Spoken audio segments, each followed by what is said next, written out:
당신이라면 20년 만에 만난 가족에게 무슨 말을 하시겠어요? 세월을 건너 돌아온 한 남자와 그를 맞는 딸의 마음은 결코 같을 수 없었습니다. 구독과 좋아요 잊지 마세요. 비행기 엔진음이 낮게 울리고 있었다. 뉴욕발 서울행. 강민보는 창가에 앉아 구겨진 스케치북을 조심스레 펼쳤다. 낡은 연필 자국 사이로 그려진 건 한 여자와 어린아이의 웃는 얼굴이었다. 이제 그만 잊을 때도 됐는데. 혼잣말 같았지만 그 옆자리에 앉은 남자가 고개를 돌렸다. 깔끔한 수트를 입은 지적인 인상의 남자. 바로 이풍주였다. 그림 잘 그리시네요. 아, 네. 습관이 돼서요. 어릴 때부터요. 민보는 어색하게 웃었다. 풍주는 그 말에 고개를 끄덕이며 이어 물었다. 한국 가시는 길인가 봅니다. 예. 딸을 만나러 갑니다. 20살이죠, 이제. 20해 만이네요. 그 말에 풍주는 잠시 그를 바라보다가 창밖으로 시선을 돌렸다.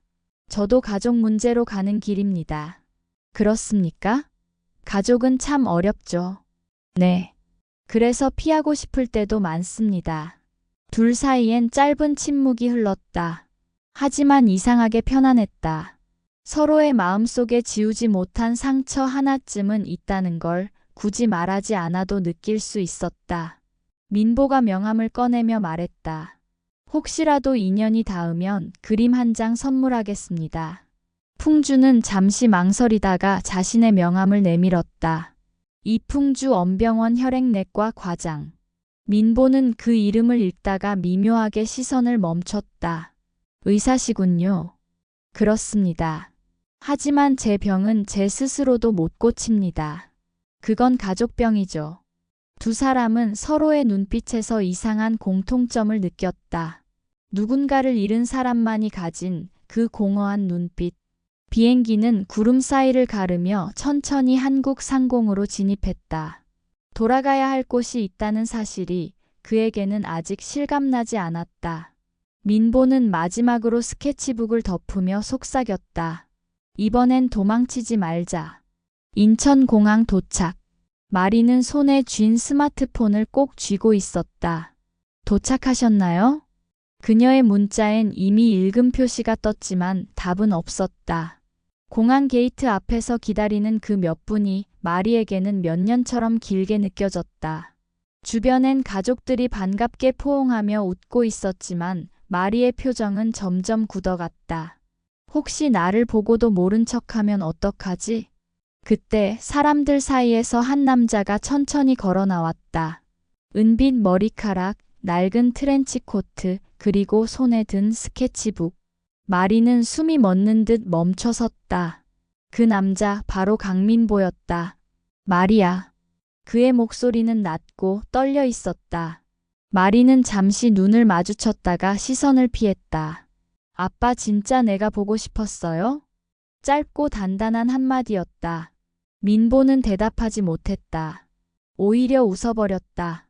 그 웃음은 따뜻하지 않았다. 미안함이 섞인 오래된 후회의 표정이었다. 그림으로만 본 딸인데 진짜네. 그림으론 아무것도 몰라요. 마리는 고개를 돌렸다. 목구멍까지 차오른 눈물을 삼키며 어색한 미소를 지었다. 그래도 와줘서 고마워요. 마리야, 나 괜찮아요. 그냥 오셨으면 됐어요. 민보는 그녀의 어깨를 잡으려 했지만 마리는 살짝 물러섰다. 그 거리감은 물리적인 것 이상이었다. 20년의 시간, 그동안의 결핍, 그리고 버려졌던 기억이 한순간에 몰려들었다. 공항 밖으로 나오는 동안 둘 사이엔 아무 말도 없었다. 민보는 마치 낯선 도시를 처음 걷는 사람처럼 조심스러웠고 마리는 휴대폰만 만지작거렸다. 엄마는 잘 지내니? 그 한마디에 마리의 발걸음이 멈췄다.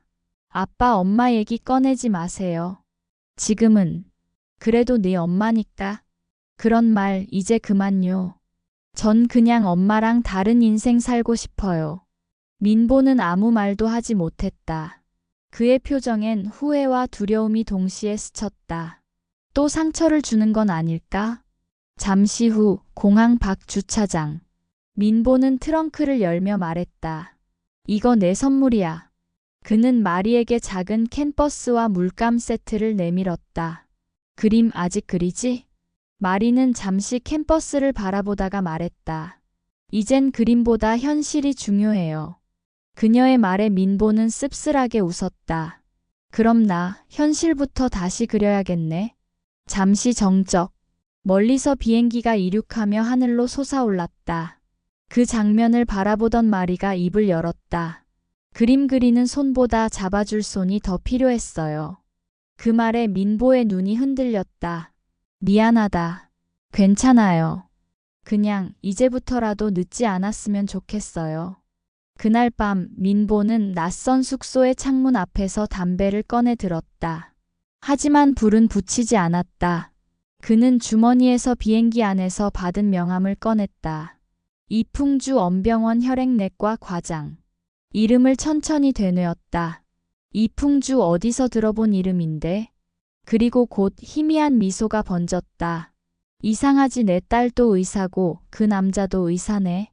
무심코 내뱉은 그 한마디가 앞으로 닥칠 거대한 인연의 서막이 될 줄은 그때 아무도 몰랐다.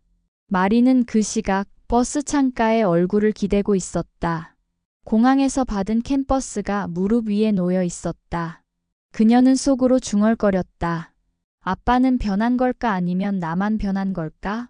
그리고 고개를 돌리자 창밖으로 네온사인이 스쳤다. 엄병원 산부인과 인턴 모집. 그 불빛이 그녀의 다음 운명을 예고하듯 반짝였다. 이른 아침 병원 옥상 위엔 늦여름 햇살이 부드럽게 내리쬐고 있었다. 하얀 가운을 걸친 이풍주가 커피 한 잔을 들고 난간에 서 있었다. 오랜만에 귀국, 오랜만에 냄새, 오랜만에 병원. 모든 게 낯설 듯 익숙했다. 엘리베이터 문이 열리고 환한 미소를 짓는 한 남자가 달려왔다. 형. 이강세였다. 그는 잠시 숨을 몰아쉬더니 그대로 형을 끌어안았다. 형, 진짜 오랜만이야. 진짜. 풍주는 순간 몸이 굳었지만 이내 작게 웃으며 등을 두드렸다. 그래, 많이 컸네. 병원 생활은 잘하고 죽을 맛이지. 근데 형이 있어서 버티는 거야. 강세는 아이처럼 웃었다. 그 눈빛엔 여전히 형에 대한 절대적인 믿음이 있었다. 풍주는 커피를 내밀며 그를 옆에 앉혔다. 그래서 요즘은 어때? 여전하지? 형, 사실. 강세가 머뭇거리더니 조금은 쑥스러운 얼굴로 말을 꺼냈다. 나 연애 중이야. 풍주는 놀란 듯 눈을 크게 떴다. 그래? 드디어 마음 주는 사람이 생겼구나. 응. 근데 형 나 이번엔 진짜야. 그냥 가볍게 시작한 게 아니야. 풍주는 미소를 지으며 물었다. 그럼 어떤 여자야? 강하고 따뜻하고 좀 외로워. 외로운 여자? 응. 근데 형, 그게 나랑 닮은 것 같기도 해. 풍주는 잠시 고개를 끄덕이며 묘한 미소를 지었다. 사람은 자기 결핍을 닮은 사람에게 끌린다. 그건 좋은 징조야. 그 순간 강세는 잠시 머뭇거리다가 입을 열었다. 형, 근데 그 사람 이름이. 풍주는 커피를 마시려다 멈췄다. 강말이야. 그 이름이 공기를 멈추게 했다. 풍주의 손끝이 살짝 떨렸다. 강말이? 그는 되묻듯 중얼거렸다. 그래, 산부인과 인턴. 아직은 미숙하지만 진심으로 환자들을 대하는 얘야. 풍주는 시선을 떨군 채 잠시 침묵했다. 그의 뇌리에는 비행기 안에서 만난 강민보의 명함이 번쩍 스쳤다.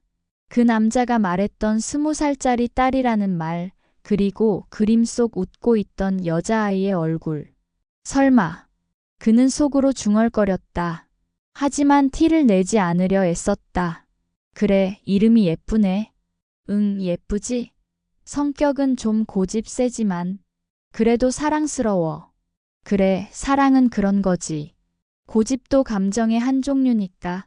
풍주는 억지로 웃었지만 손끝의 긴장은 감춰지지 않았다. 그의 머릿속엔 강말이라는 이름이 계속 맴돌았다. 혹시 같은 사람일까? 그 남자의 딸? 그 불길한 예감이 가슴 한편을 죄었다. 잠시 후 병원 복도. 풍주가 진료실로 향하던 길목에서 진기식과 마주쳤다. 풍주 과장. 오랜만이네. 기식의 말투엔 어딘가 뻣뻣한 공기가 섞여 있었다. 풍주는 짧게 인사했다. 진 과장님도 여전하시네요. 그럼. 나야 뭐 여전히 바쁘지. 사람은 가정을 가져야 안정이 되니까. 그 말에 풍주는 피식 웃었다. 가정이요? 전 오히려 그게 불안정의 시작이라고 생각합니다.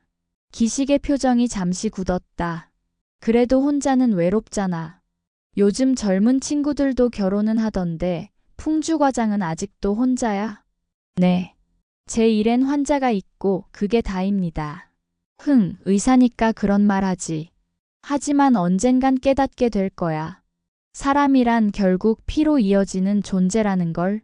기식은 묘하게 의미심장한 눈빛으로 풍주를 스쳐 지나갔다. 그 순간 풍주의 눈이 기식의 뒷모습을 좇았다. 그 이름이 머릿속에서 울렸다.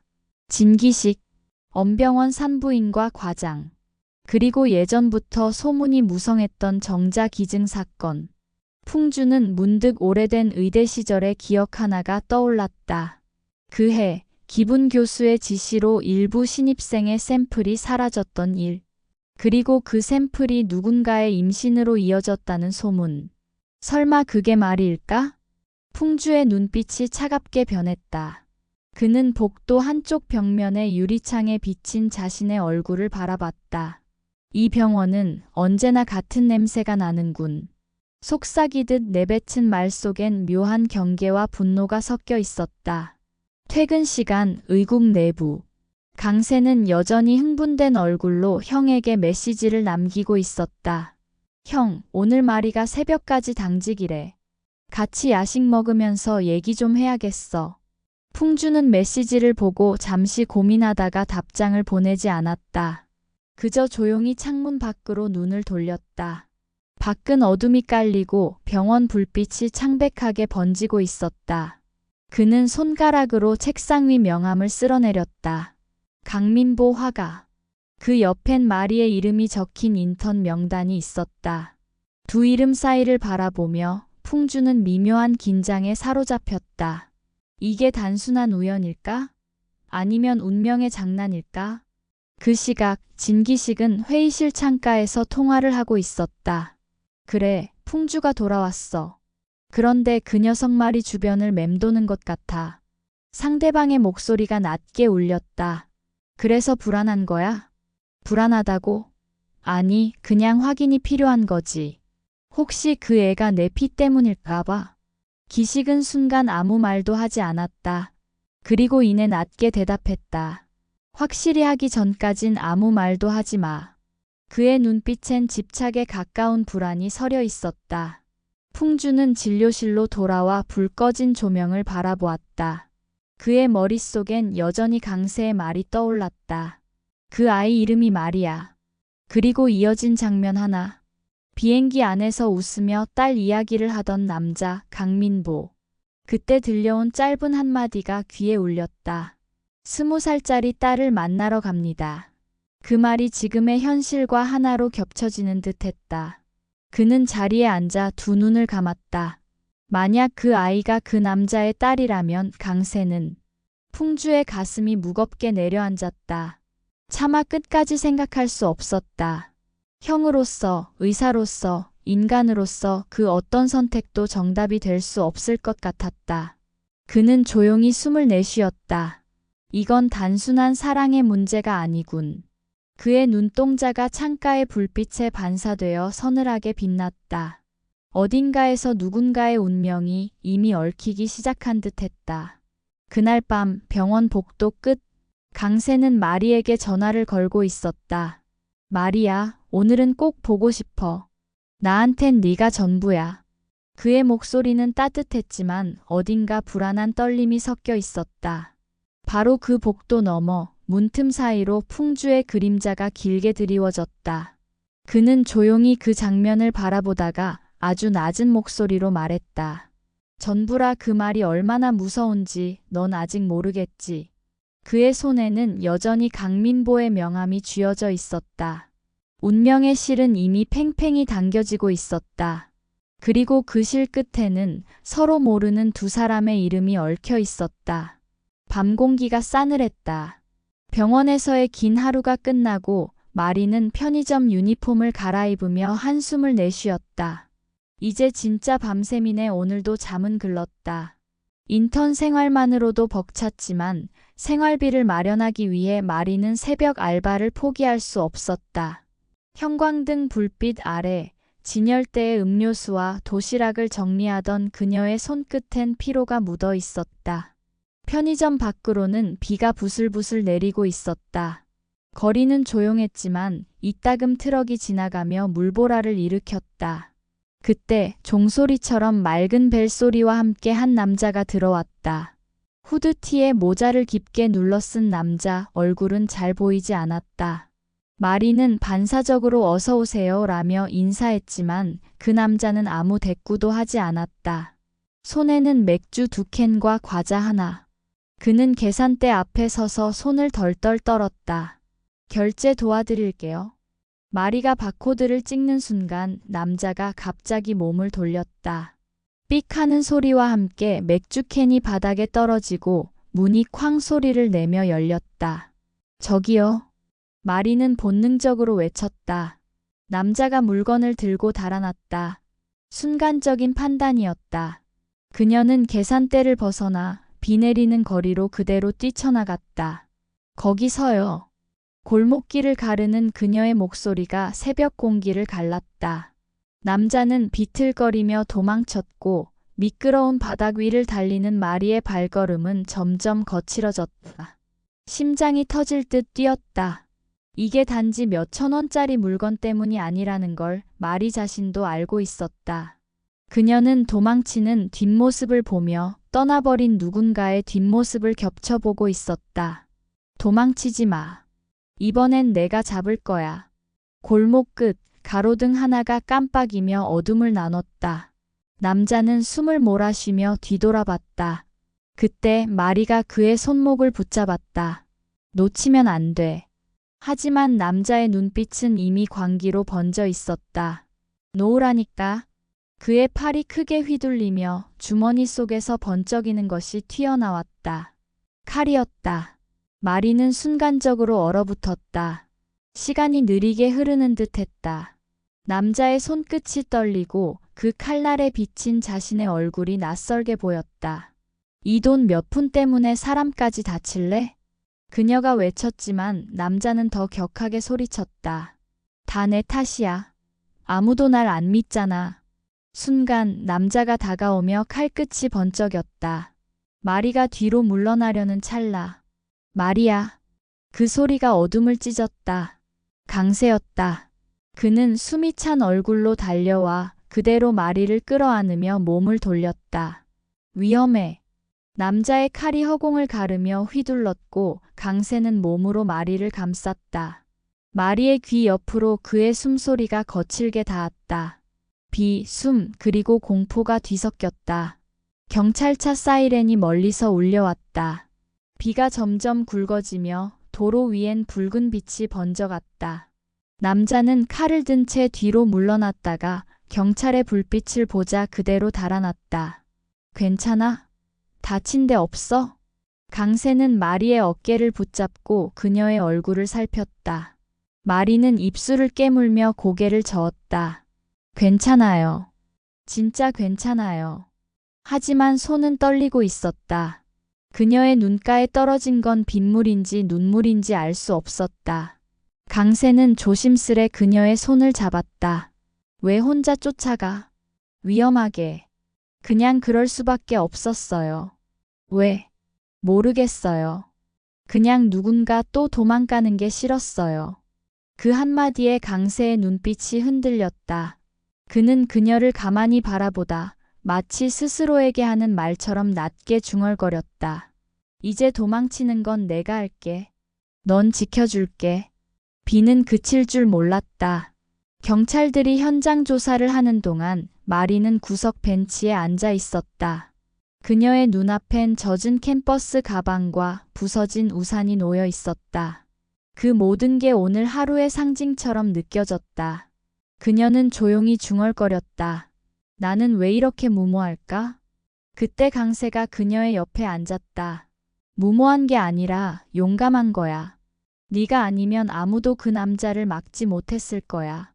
그런데 형은요? 형 풍주 선배. 오늘 돌아오셨다면서요. 강세는 놀란 듯 마리를 쳐다봤다. 어떻게 알았어? 의국에서 들었어요. 다들 그분 이야기하던데요.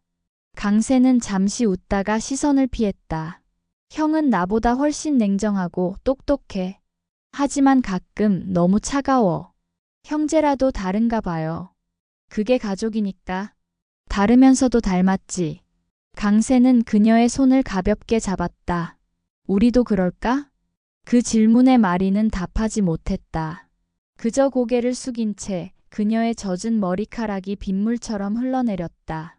잠시 후 경찰들이 떠나고 거리는 다시 조용해졌다.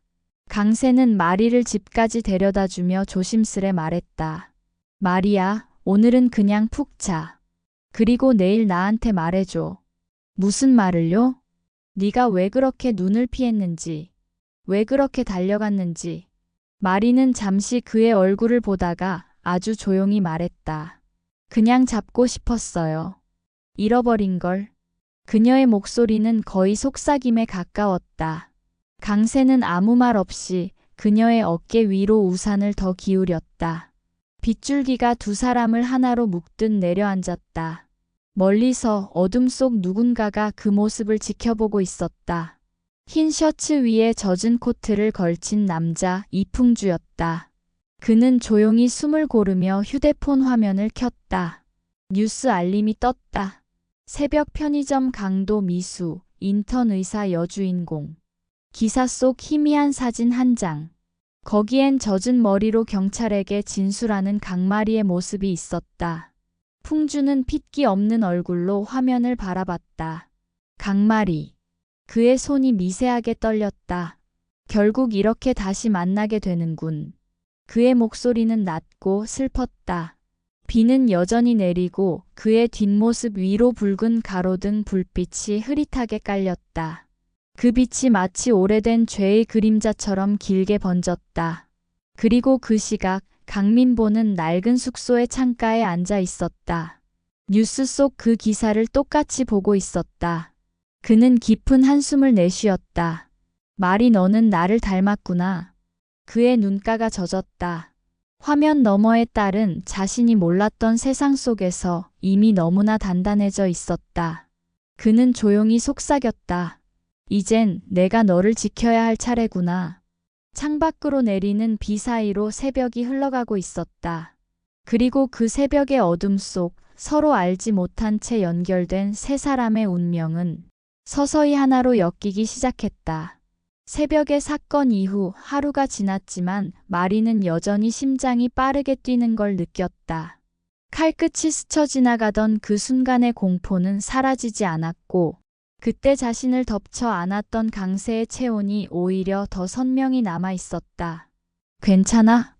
병원 로비에서 마리의 손을 꼭 잡던 강세의 목소리가 아직도 귓가에 맴돌았다. 하지만 마리는 그 따뜻함에 오래 머물 수 없었다. 마리야, 오늘 저녁 시간 괜찮니? 전화기 너머로 들려온 민보의 목소리는 어딘가 다정하면서도 낯설었다.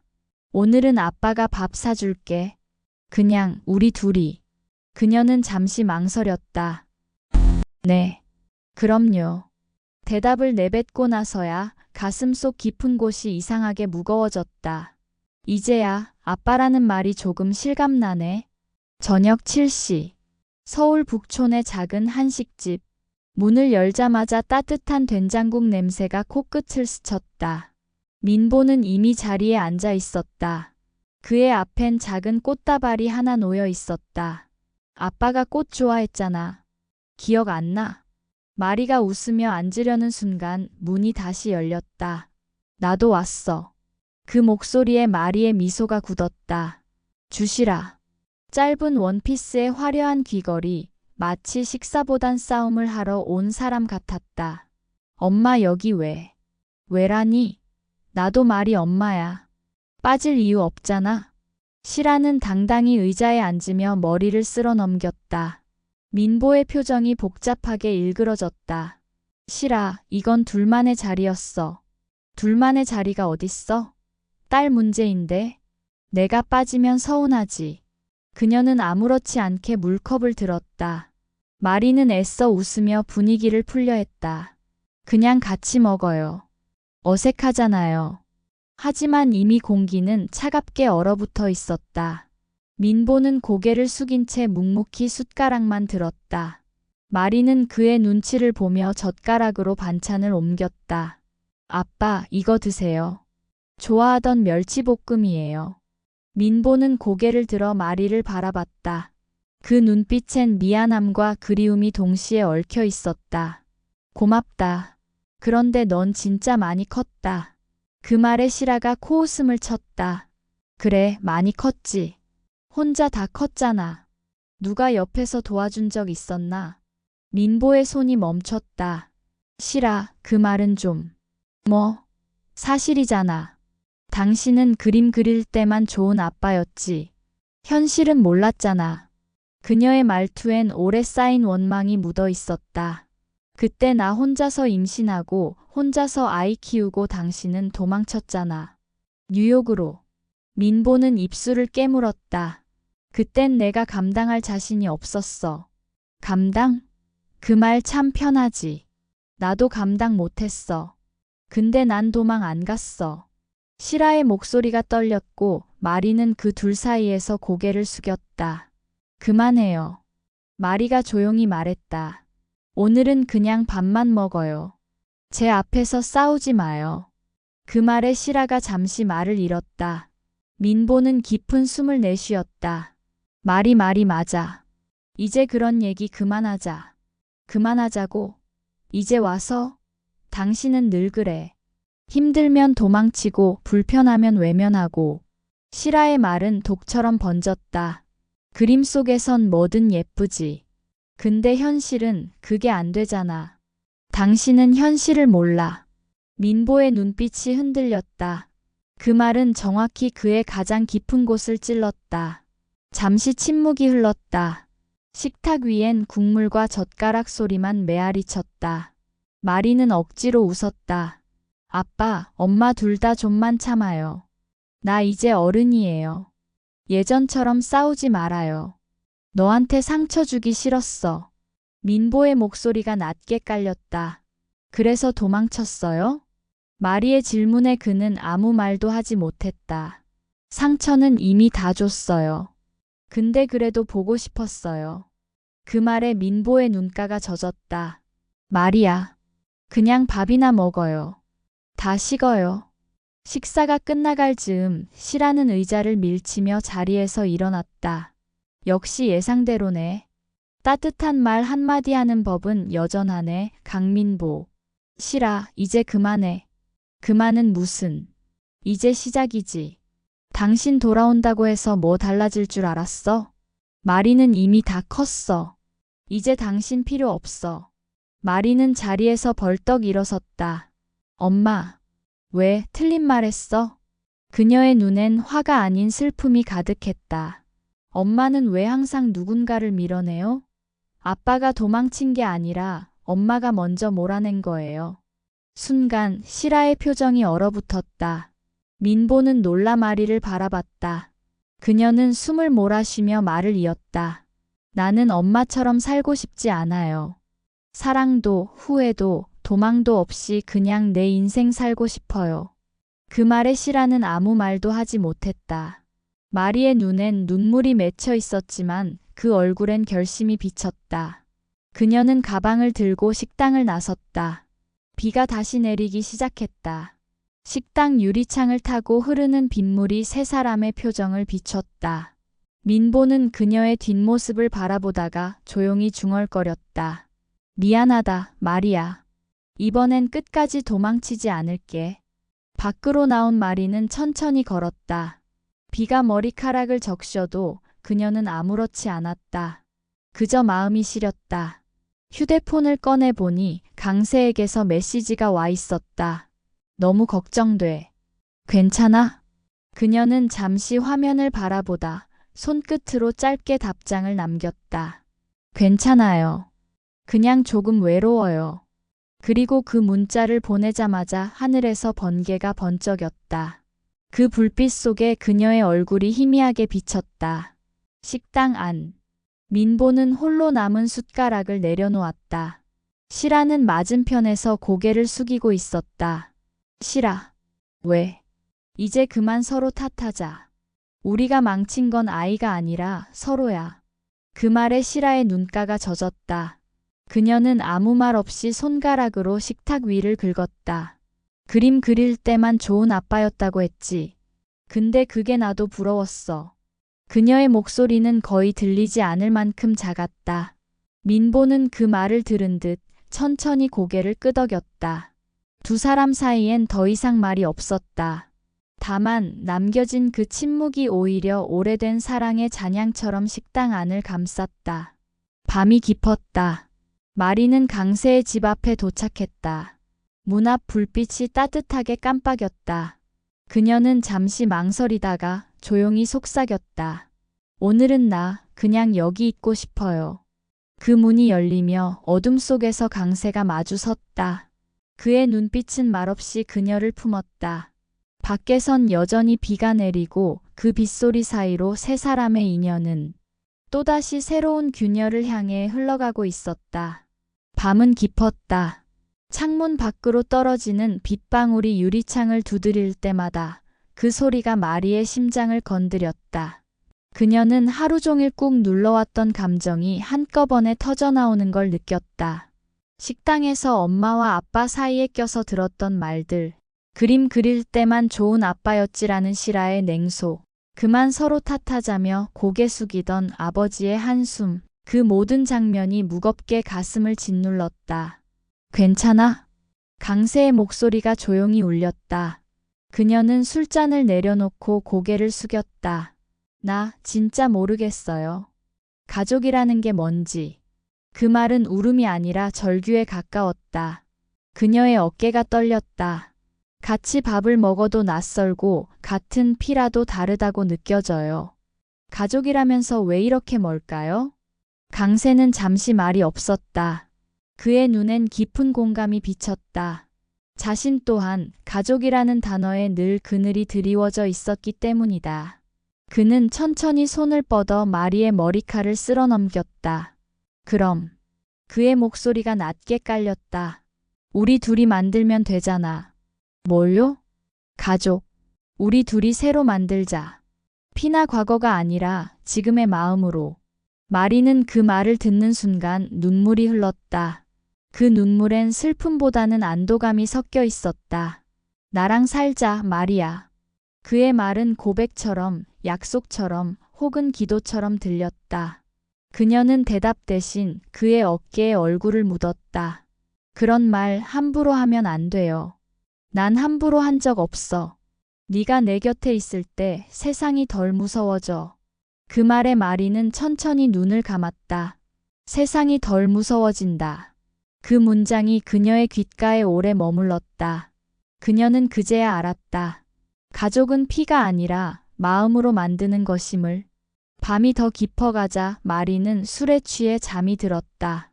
소파 위에 기대어 잠든 그녀의 얼굴엔 오랜 불안이 조금은 가신 듯했다. 강세는 담요를 덮어주며 조용히 속삭였다. 이제 괜찮아. 내가 지킬게. 그는 마치 누군가에게 맹세라도 하듯 천천히 그녀의 머리를 쓰다듬었다. 잠시 후 휴대폰이 진동했다. 화면엔 형풍주라는 이름이 떴다.